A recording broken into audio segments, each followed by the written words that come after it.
So guys, आज हम लोग CSRF अटैक के बारे में जानने वाले हैं, वो भी प्रैक्टिकल के साथ। तो सबसे पहले मैं आप लोगों को ये बता देना चाहता हूँ कि CSRF होता क्या है।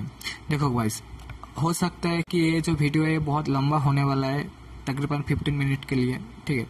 तो ये वीडियो आखिर तक बने रहे, ठीक है, बहुत ही इंपॉर्टेंट वीडियो है। तो सबसे पहले मैं ये बोलना चाहता हूँ कि भाई जो CSRF होता क्या है। देखो भाई, CSRF का जो फुल फॉर्म होता है वो है क्रॉस साइट रिक्वेस्ट फॉरगेरी, ठीक है। तो ये होता क्या है, मेनली जो CSRF जो होता है ये होता क्या है। देखो, जो अटैकर्स है, ठीक है, जो अटैकर्स है ये लोग क्या करते हैं कि ये खुद अटैक नहीं करते, ठीक है। वो खुद अपना एक स्क्रिप्ट बना लेता है जहाँ पर सीजन कुकीज़ का यूज़ किया जाता है और किसी हेडर्स का यूज़ किया जाता है, HTTP हेडर्स का यूज़ किया जाता है, जिससे किसी होस्टिंग पे या फिर किसी भी तरह उस लिंक को जनरेट करके जो विक्टिम्स है उस विक्टिम्स के पास भेजने के बाद उस विक्टिम्स के जरिए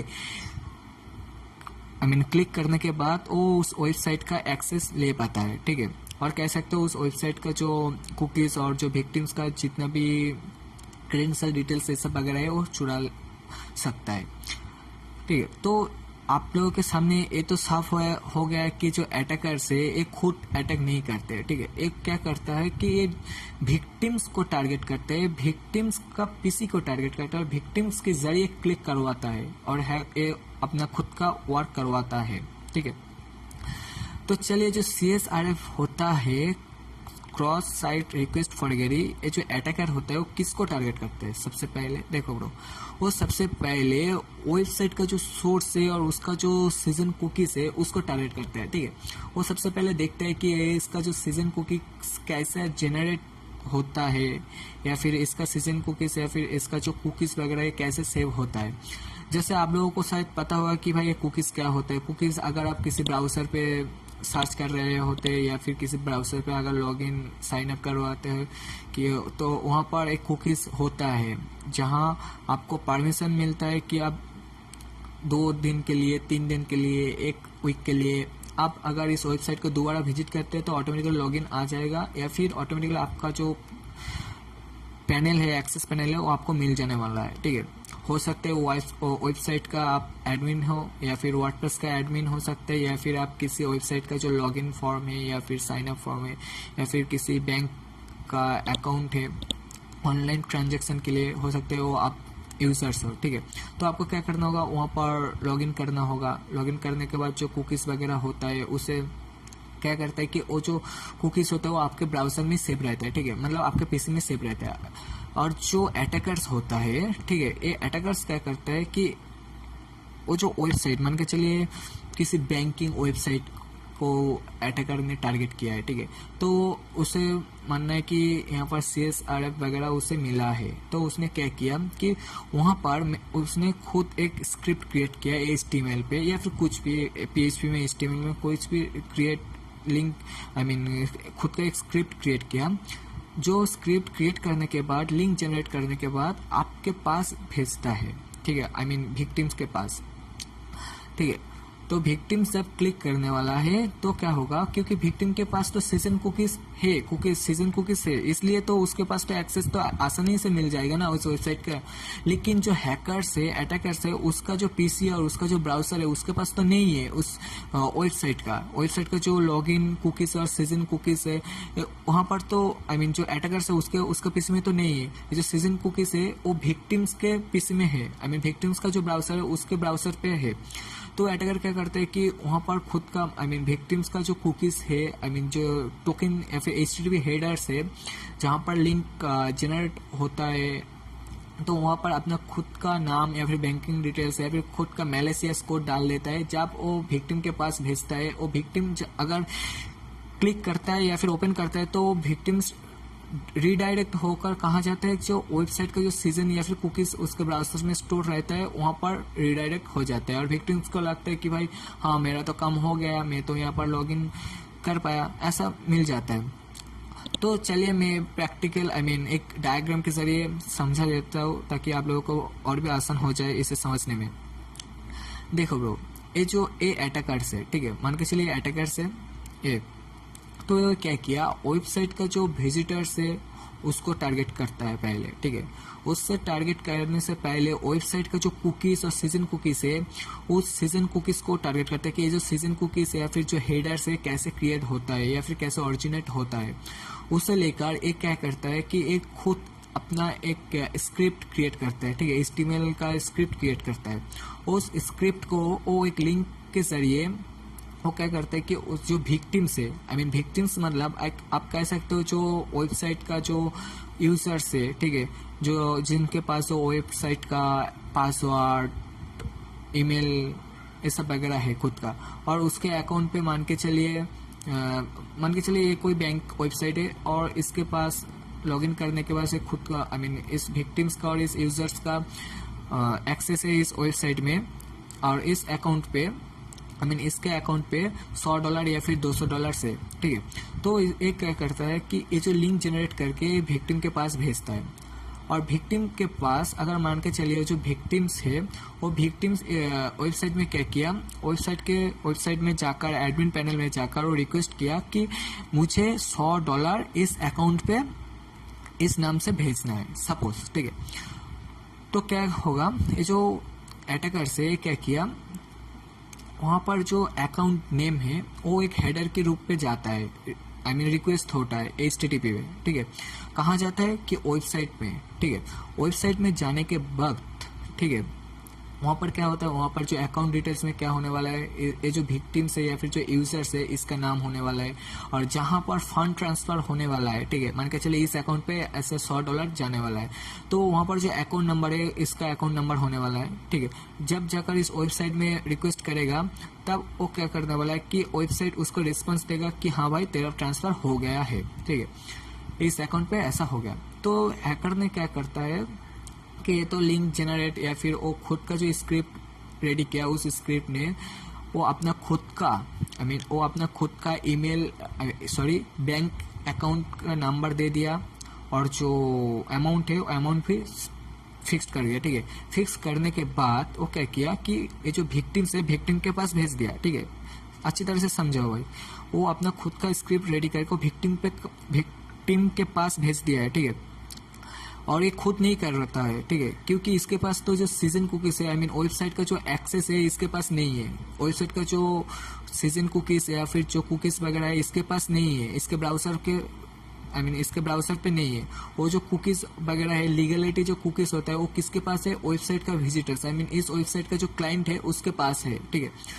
लेकिन इसका जो कुकीज कैसे जनरेट करता है ये इसके पास है, ठीक है। आई मीन उसका जो HTTP headers I mean parameters जो होता है, HTTP जो रिक्वेस्ट होता है वो इसे पता है कि कैसा होता है। तो इसने क्या किया, अगर ये वेबसाइट CSRF वगैरह से वल्नरेबिलिटी है तो उस स्क्रिप्ट ने एक ऐसा कोड आई मीन यहाँ पर मैंने बोला था कि ये जो यूजर है यहाँ पर एक रिक्वेस्ट करता है कि इस अकाउंट पे ऐसा आई मीन $100 ट्रांसफर करना होगा। तो क्या किया, वो अपना खुद का वो जो रिक्वेस्ट भेजा है उस रिक्वेस्ट को डुप्लीकेट बनाकर वहाँ पर सिर्फ चेंज कर देता है कि यहाँ पर अपना खुद का बैंक अकाउंट नंबर और खुद का IFSC कोड जो बैंक ट्रांसफर करने के लिए जो बहुत ही ज़रूरत है वो दे देता है, ठीक है। वो देने के बाद वो विक्टिम्स के पास भेजता है, ठीक है। विक्टिम के पास भेजने के बाद अगर किसी भी तरह विक्टिम उसे क्लिक करता है तो क्या होगा, ये जो सीजन कुकीज है ऑटोमेटिकली ये वेबसाइट के अंदर घुस जाएगा, क्योंकि मैंने पहले ही बोल दिया कि भाई इसका जो अकाउंट या फिर इसका जो डैशबोर्ड है, ठीक है, इसका जो खुद का जो अकाउंट वगैरह है, इसका जो सीजन है इसके ब्राउजर पे स्टोर है ऑलरेडी। तो इसलिए जब इसने क्लिक किया तो कहाँ आ गया कि ये डायरेक्टली आ गया इसके वर्ड पे आई मीन इसके अकाउंट पे आ गया, और यहाँ पर रिक्वेस्ट में जो आ गया वो क्या रिस्पॉन्स दिया, हाँ तेरा आई मीन जो फंड ट्रांसफर कर रहे हो ये $100 या फिर $200 कुछ भी ये कंप्लीट हो गया है। तो चलिए मैं आप लोगों को और भी एक चीज़ दिखा देता हूँ। तो देखिए ये जो गेट पोस्ट है एक आप बोल सकते हो कि HTTP एक रिक्वेस्ट है, ठीक है। तो यहाँ पर जो विक्टिम्स का HTTP रिक्वेस्ट है, और यहाँ ये ब्राउजर पे कुकीज़ के साथ भेजता है वेबसाइट में, ठीक है, जहाँ पर कहाँ पर्सन का नेम और हो सकता है यहाँ पर अकाउंट नंबर भी है कुछ भी, और यहाँ पर अमाउंट इक्वल टू $100 है, ठीक है। और जो हैकर्स है वो क्या करता है कि यहाँ पर सेम टू सेम आप खुद ही देख लीजिए, यहाँ पर जो है यहाँ पर सेम टू सेम एक ही चीज़ है, लेकिन यहाँ पर जो पर्सन का नेम और या फिर अकाउंट नंबर है, यहाँ पर अटैकर का अकाउंट नंबर दे देता है और अमाउंट पे $100 कुछ भी दे देता है, ठीक है। और इस एक स्क्रिप्ट के जरिए क्या करता है कि विक्टिम्स को भेजता है, ठीक है। विक्टिम्स को भेजने के बाद अगर विक्टिम्स इसे क्लिक करता है तभी जाकर वो ब्राउजर में एडमिन पैनल या फिर डैशबोर्ड पे एक्सेस मिल जाता है। और क्या होता है, जो $100 फंड ट्रांसफर हुआ है वो अटैकर का जो बैंक अकाउंट है उसके अकाउंट पे चला जाता है। तो यही होता है CSRF का अटैक, ठीक है। तो ऐसे ही मैं आप लोगों को कुछ आइडिया दे दिया कि मेनली जो होता है ना, जो अटैकर्स है वो खुद अटैक नहीं करते हैं, ठीक है। वो विक्टिम्स बनाता है, उसका जो विक्टिम्स है और जो वेबसाइट, जिस वेबसाइट को वो टारगेट किया है उस वेबसाइट का जो कुकीज कैसे जनरेट हो सकता है, ठीक है, कैसे वल्नरेबिलिटी है, ठीक है, उस कुकीज को और उसका जो HTTP हेडर्स है उसे लेकर एक खुद का एक स्क्रिप्ट बना लेता है, ठीक है। उस स्क्रिप्ट के जरिए ये भेजता है विक्टिम के पास, इस वेबसाइट का जो एडमिन पैनल हो सकता है, यूजर्स हो सकता है, कुछ भी, ठीक है, उसके पास भेजते हैं। अगर वो क्लिक करता है तो ऑटोमेटिकली वो वेबसाइट का जो मेन जहाँ पर जाना चाहते हैं उस कुकीज का जो मकसद है कि इस कुकीज का काम यही होगा कि इसका जो फंड ट्रांसफर है वहाँ पर डायरेक्ट रिडायरेक्ट कर देने वाला है, ठीक है। तो वहाँ पर हो जाता है, ठीक है, ऐसे ही। तो ऐसे में आप आते हैं कि प्रैक्टिकल डेमोन्स्ट्रेशन के बाद देखो प्रैक्टिकल के प्रैक्टिकल में तो ऐसे तो मैं नहीं बोल सकता कि भाई आज के दिन में तो बहुत सिक्योरिटी हाई हो गया है बैंकिंग सिक्योरिटी में, और मैं ऐसा नहीं करने वाला हूँ क्योंकि ये बहुत ही इलीगल हो जाने वाला है, ठीक है। अगर किसी बैंकिंग सिक्योरिटी में छेड़छाड़ किया तो मुझे जेल भी हो सकता है। तो इसलिए मैंने बैंकिंग कोई वेबसाइट में जहाँ पर पैसे का मामला हो वहाँ पर मैं कोई टास्क नहीं करने वाला हूँ। तो मैंने क्या किया, मेरा जो मकसद था कि भाई आप लोगों को यही बताना था कि CSRF के मदद से एक वेबसाइट को डिफेंस कैसे किया जाता है और आपका जो डिफेंस पेज है वो कैसे अपलोड कर सकते हो। तो भाई वर्डप्रेस का आज मैं आप लोगों को यही बताना चाहता हूँ कि आज के दिन में जो CSRF वगैरह जो वल्नरेबिलिटी हो मैक्सिमम टाइम होता है कि प्लगइन्स पे। और आपको पता है कि प्लगइन्स का मतलब वर्डप्रेस साइट, जो लोग वर्डप्रेस का यूज़ करते हो खुद का वेबसाइट है वो लोगों को उन लोगों को पता होगा कि वर्डप्रेस में प्लगइन्स का नाम का कुछ होता है जिसकी मदद से आप बहुत ही आसानी से आपका जो वेबसाइट का जो स्टाइल या फिर कस्टमाइज कर सकते हो बहुत अच्छी तरह से। तो मुझे एक ऐसा प्लगइन्स मिल गया है जो है जेसो स्लाइडर, ठीक है, जहाँ पर ये CSRF वगैरह हो सकता है। तो मैंने क्या किया, जेसो स्लाइडर में मैं आप लोगों को और एक चीज़ बता देना चाहता हूँ। देखो गाइस, मैंने एक स्क्रिप्ट क्रिएट किया, जैसे आप लोगों को पहले बोल दिया कि हैकर्स ने एक स्क्रिप्ट क्रिएट करता था, ठीक है।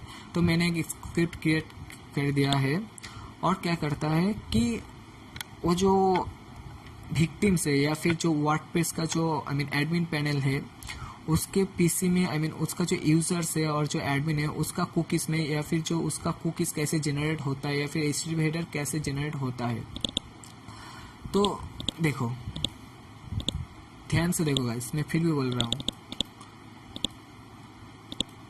देखो गाइस यहाँ पर जो हो रहा है, अगर आप वर्डप्रेस यूज़ करते हैं तो आप लोगों को देखते ही पता चल जाएगा कि भाई ये जो पैरामीटर्स और ये जो हेडर्स आपको देखने को मिल रहा है ये सिर्फ जब कोई एडमिन वर्डप्रेस एडमिन या फिर किसी वर्डप्रेस का जो एडमिन पैनल में लॉगिन होने के बाद ही ऐसा पैरामीटर्स आता है, ठीक है। तो चलिए मैं आप लोगों को और भी डिटेल्स में समझा देता हूँ। देखो अगर मैं OP एडमिन लिखता हूँ तो ऐसा आ गया, ठीक है। लेकिन क्या हुआ, आप देख पा रहे हो कि यहाँ पर एडमिन पैनल के अंदर जो ऐसा चीज़ होता है ये मेरे पास आ गया है। तो मेरे पास तो ये तो आ गया है कि मेरे पास बाहर से फाइल को एक्सेस करने के लिए एक्सेस मिल गया है। ये जो टोकन या फिर जो हेडर्स है, HTTP हेडर्स है, मेरे पास आ गया है।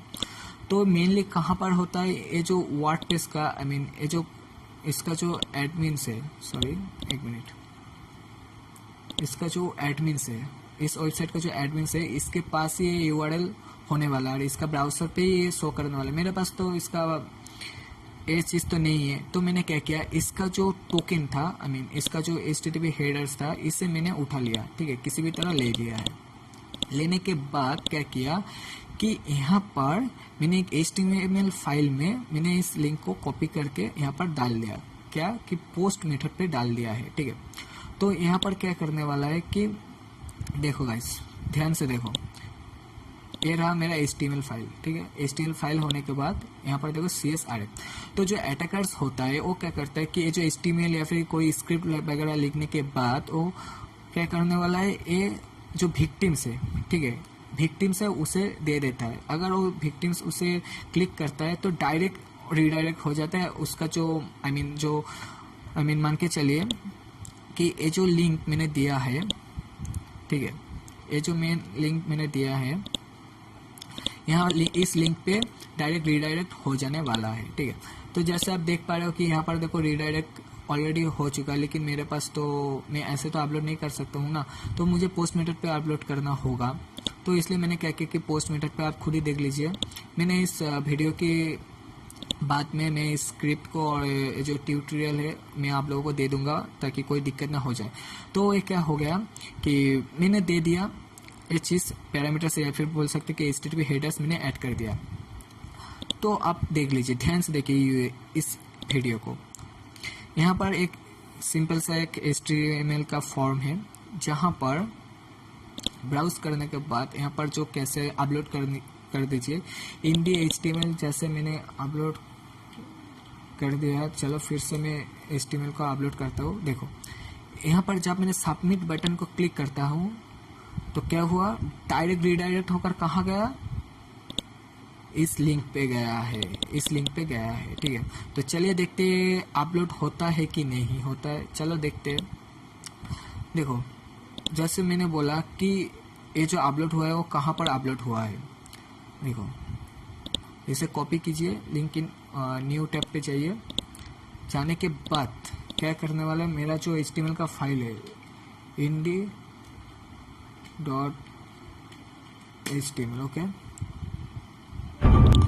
आप देख पा रहे हो गाइस, यहाँ पर ऑलरेडी मेरा जो अपलोड है, मेरा जो डिफेसमेंट पेज है वो ऑलरेडी अपलोड हो गया। तो जैसे आप देख पा रहे हो कि ये जो काम होता है और ये जो लिंक है मैंने दिया है HTTP हेडर से, सिर्फ और सिर्फ वेबसाइट का ये जो वर्डप्रेस का जो एडमिन है उसके पास ही होता है, ठीक है, और दूसरे का पास नहीं होता है, ऐसे नहीं मिलता है।